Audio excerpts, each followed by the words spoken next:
एक बार फिर से आप सभी का वेलकम है शिखरम इंस्टीट्यूट के इस यूट्यूब चैनल पे। आप पढ़ रहे हैं मेरे साथ में बिजनेस स्टडीज। चलिए नेक्स्ट प्रिंसिपल को देखते हैं। फोर्थ प्रिंसिपल है unity of command. Unity of command क्या बोलता है? यूनिटी का मतलब होता है एकता, कमांड का मतलब होता है किसी को ऑर्डर देना। तो ये प्रिंसिपल आपको ये बताता है कि जो आपका कमांड होना चाहिए उसके अंदर यूनिटी होनी चाहिए। मतलब देखिए यहाँ पे आपको दिख रहा है कि यहाँ पे एक बॉस है, वो बॉस इन तीनों लोगों को काम दे रहा है, ठीक है। तो अब क्या होगा इस केस में, ये जो पर्सन है ये किसको अकाउंटेबल होगा? ये बॉस को। ये पर्सन भी किसको अकाउंटेबल होगा? इसी बॉस को। और ये पर्सन भी किसको अकाउंटेबल होगा? इसी बॉस को। इनके बीच में क्लैरिटी रहेगी कि काम भी एक व्यक्ति ने दिया है और अकाउंटेबिलिटी भी उसी व्यक्ति को देनी है। इस केस में क्या हो रहा है, यहाँ पे दो बॉस है, ये दो बॉस इन तीनों को काम दे रहे हैं, ठीक है। अब इनके बीच में एक कंफ्यूजन क्रिएट होगा कि मुझे बात सुननी किसकी है, बॉस 1 की या बॉस 2 की। इस केस में क्या होगा, कंफ्यूजन क्रिएट होगा।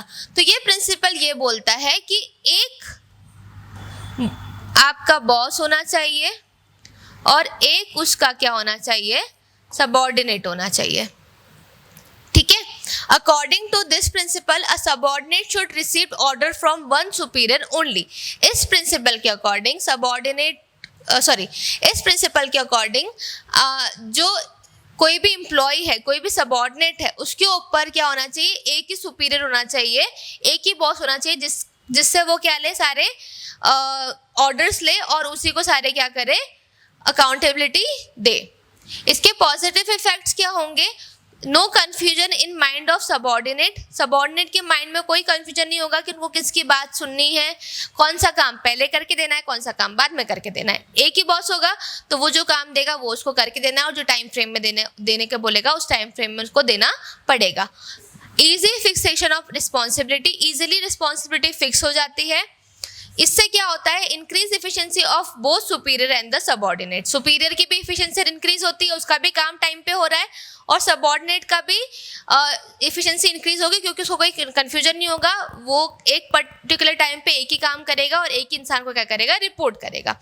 नेगेटिव इफेक्ट्स इसके क्या होंगे?